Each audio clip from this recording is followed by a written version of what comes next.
What's up, guys? I have something I'd like to share with you guys today. So last Sunday, I went to my mom's house and I cooked a little lunch for my daughter and my siblings, and we just kind of hung out. And while I was there, my mom hands me this piece of paper, this stapled packet, and she tells me that she recently came across a letter that I wrote to her when I was in California.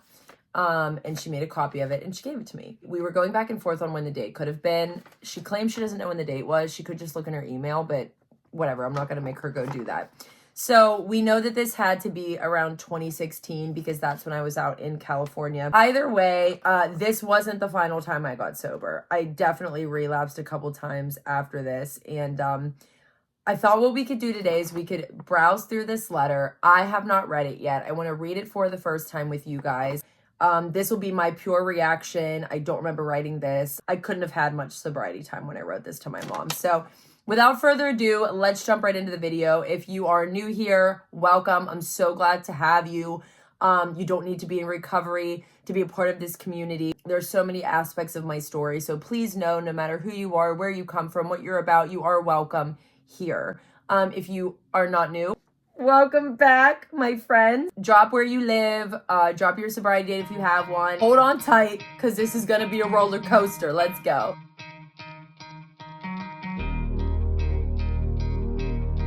Okay, so like I said, we do not have a date on this, but we do have a time. I sent this at 2:50 p.m. I was in California when I wrote this letter. At the beginning of my sobriety journey, it started in California. The sobriety didn't stick out there. The sobriety didn't stick until I went to rehab here in my hometown like years later, which is actually so ironic and funny. I spent years just running from myself. I finally realized that wherever you go, there you are. So this is to my mom. Not exactly sure where to start. Well, yeah, I mean, you destroyed all of your loved ones' lives for literal years with your addiction. I sure wouldn't know where to start either. Being in recovery, I now realize all of the past signs of addict behavior and the patterns I've shown in the past. True, that's valid.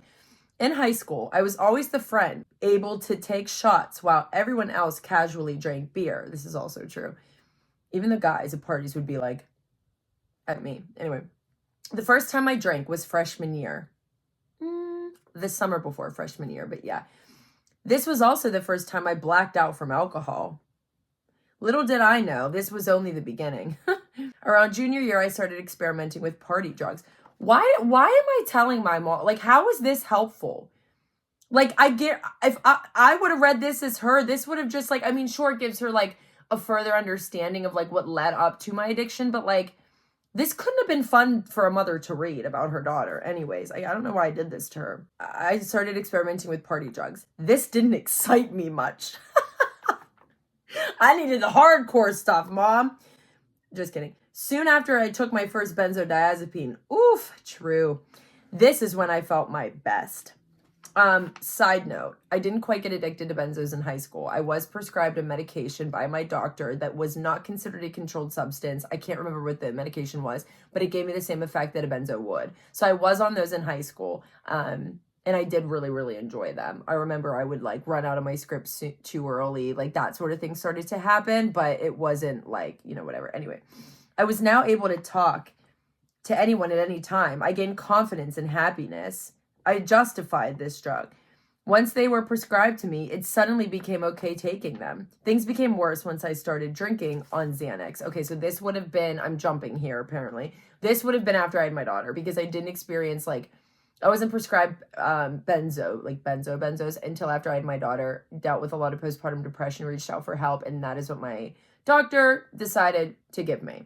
So yes, became dependent on those. And then as a new mom, I turned 21 with a 1-year-old. Like that was tough. So yeah, I started drinking and I would mix it with the medication and that was all bad. I wasn't aware at the time how deadly this combination was. I began blacking out more than ever, forgetting everything for once in my life as I felt as though I fit in.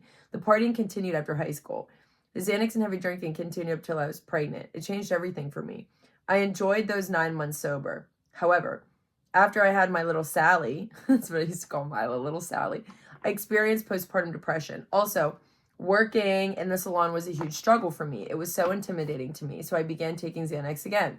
The drinking also picked back up. Between my career, Bobby, and striving to be what everyone wanted me to be, I lost control. This is true. Like, my family was very put together, right? I grew up in a great family. My mom's a doctor. My dad's an architect. My sister's a doctor. Like, everybody's successful in my family. I was given opportunities. I could have, gone to whatever school I want. That was privilege. I was very, very privileged.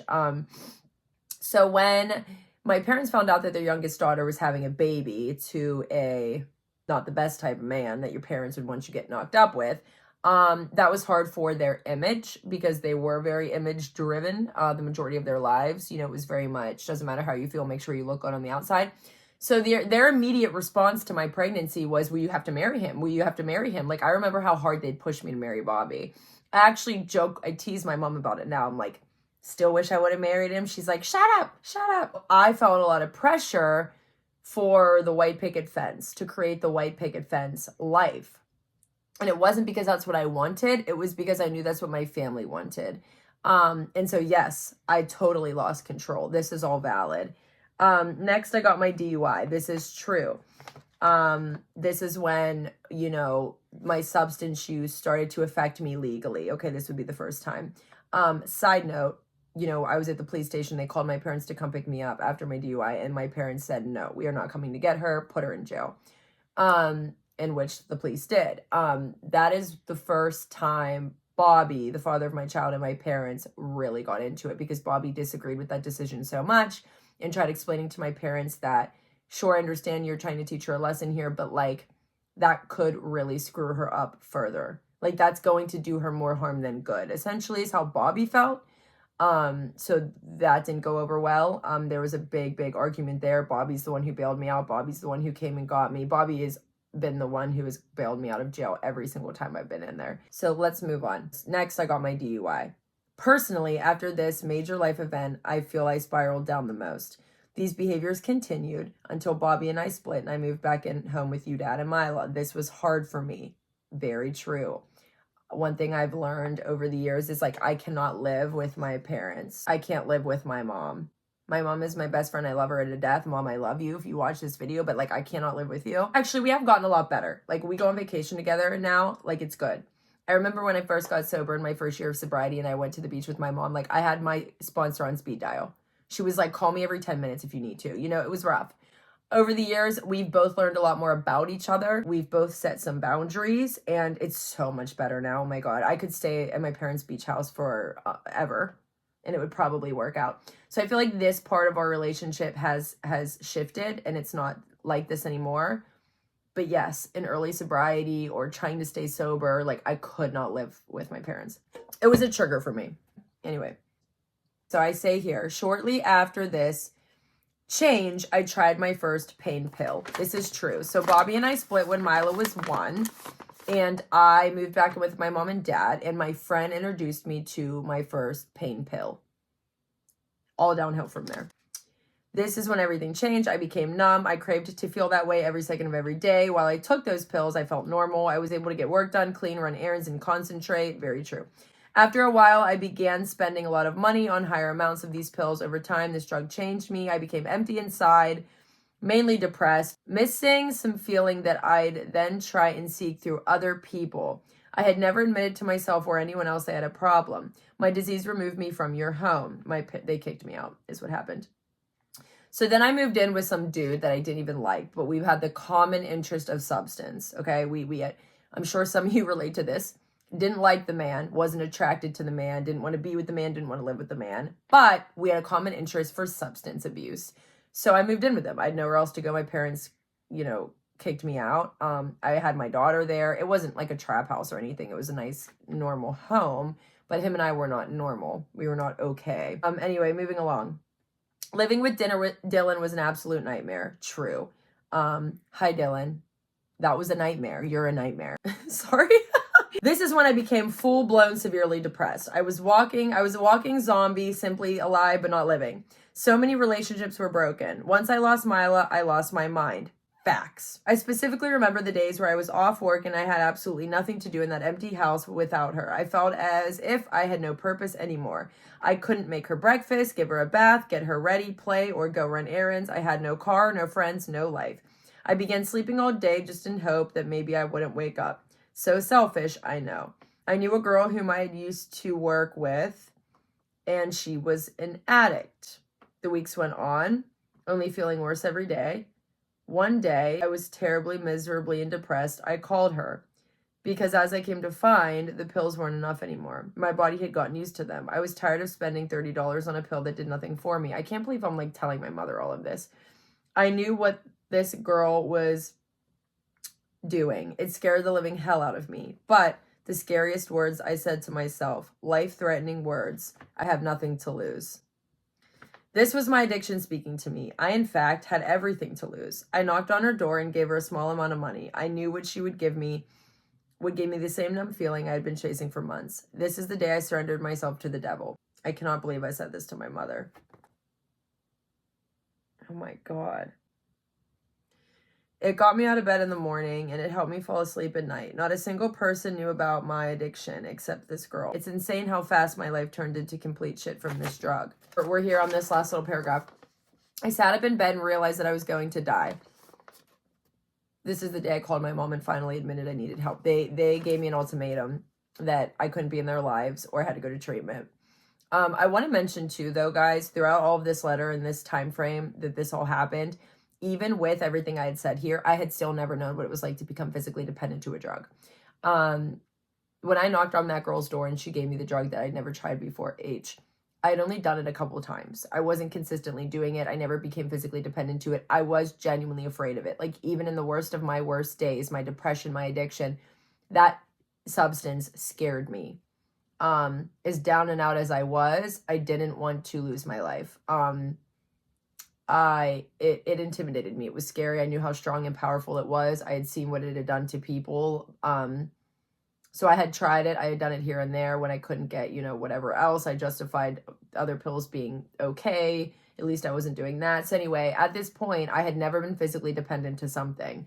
But here is where I surrender and call my parents and tell them that I'm ready to go to rehab. So this first time I ever went to rehab, I did not need to detox. In fact, everybody around me was detoxing and I was confused. That's a story for another day because that's also a crazy story. But here's the last paragraph about me telling my mom about that day. So I was laying in a stranger's bed. I knew him, but not well. I was laying in his bed. He wasn't there. He was at work. And I just hated my life. And I called my mother. So here's what I write here. I sat up in bed and realized I was going to die. I realized these people around me were going to die too. I was slowly but absolutely killing myself. I had no skin on my bones and no color in my face. I cried for a while before I finally called you. I remember saying, "Mom, I think I need help." Those 5 words saved my life. I was terrified, still not even sure if I wanted to give up the drugs.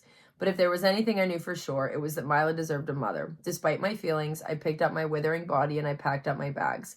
September 13th was the day I asked for help. September 14th is the day I stepped on a plane. I have made mistakes since then, but I remain far from the person I was that day. Every day is a new day to be whoever I want, a mother, a friend, a daughter. I fight this disease every single day. Every day I also surrender to God that I am powerless over drugs and alcohol. And one thing I know for sure is, call me stubborn, but drugs and alcohol will not beat me. Not today. Drugs and alcohol will not beat me. Not today. Girl, are you sure about that? Your daughter, Abby. All right. Lots to unpack here. First of all, the beginning part of that, the little intro, the thesis statement, it's giving you somehow accumulated 10 years of sobriety in 30 days. Like, girl, humble yourself. I think my problem in the beginning was I was so, I'm an empath. Even in my most selfish days of addiction, I'm an empath. So I care about other people and their feelings. And so I think what I was subconsciously trying to do anytime I wrote a letter like this to a family member was prove to them that I'm okay or I'm going to be okay, right? But in doing that, I'm lacking humility, You know, it's like, okay, babe, you already have like destroyed your family and your friends. You have just, this hurricane of addiction has just ran through everybody you love and care about and created a total mess. I then go and run away, and they're left to clean it up. So if I made the mess here in Pittsburgh, I ran back to Cali. If I made a mess in Cali, guess what? I'm ready to come home. I'm doing good. And then I run back here and I destroy here. I did this for years. Ran back and forth from Pittsburgh to Cali, from Pittsburgh to Cali. And the number one thing I lacked amongst everything else in this disease was humility. My ego and pride were well on the way of burying me 6 feet under. And they always will if you are unable to humiliate yourself. Like, you have to, right? I don't know it all. Okay? I don't know it all now. Years ago, I'm writing these letters acting like I know it all when I still, didn't even stay sober that time. I think the worst was the letter my father wrote me disowning me as his daughter that led to me going to treatment one last time that saved my life. I've been sober ever since. In that letter, my dad talks about a conversation him and I had actually when I was moving home to Pittsburgh. My father and I had a car, and so we had to drive my car from California to Pennsylvania. We drove across the country together. He flew out to LA. I picked him up at the airport, and we started to drive. So we spent 3 days together in my 2-door, Honda Accord. So we had a lot of conversations, and he brings up in that disownment letter a conversation we had where I say, I must have said something like, I figured this out, I beat this disease. And even reading that and him saying like, I believed you. That was him and I's mistake, both of us, because I'll never beat this disease. None of us ever will. And I think years later, I had the opportunity to re-explain that to my father. Here's my thing now that I'm, almost 5 years sober. Even at 1 year sober, saying those things is egotistical, right? Because 1 year sober for me, I was a little baby in sobriety. Is a year a hell of a lot of time to stay sober? Yes, of course. But in the grand scheme of things, you're still a baby, and I'm sure in 10 years, God willing, I make it that far, I'll say that I was a baby at 5 years. My point is that I'm never gonna beat this disease. I'm going to actively fight it and crush it on a daily basis, but there's no cure. What makes a disease a disease? It's chronic, it's fatal, and it's progressive. Those are the 3 things that make something a disease. This isn't my opinion. This is factual. You can look it up. It's not something I'm willing to argue about. And that's what addiction is. It's progressive, it's fatal, and it's chronic. And what that means is recovery also has to be a lifelong thing, right?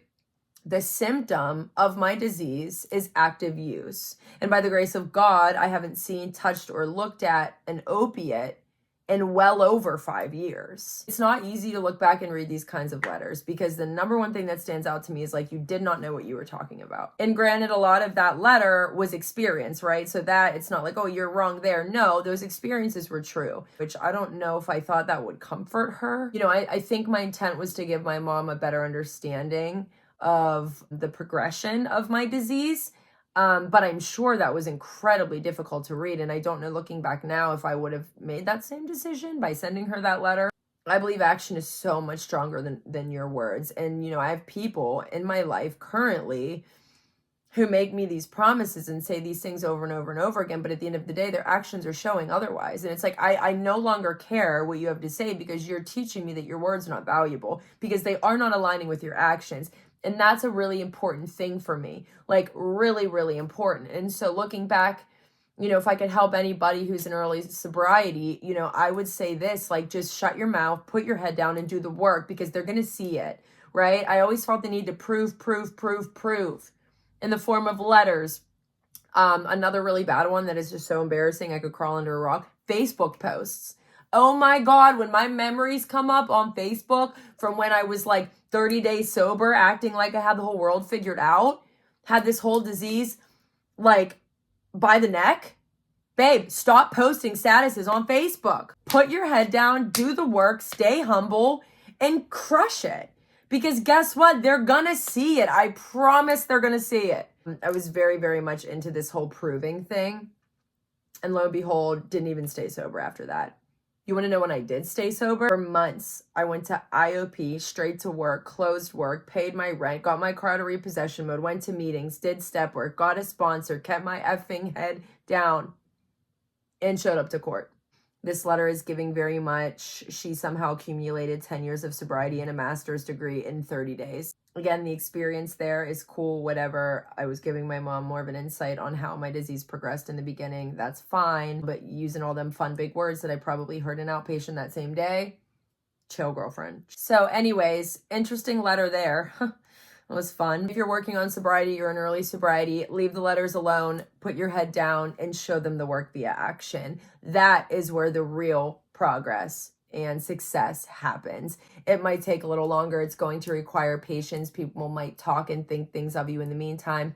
It doesn't matter. Keep your head down. You have nothing to prove. You've already made a mess out of things, I'm sure. So put your head down, do the hard work. They're going to see it over time. I promise you.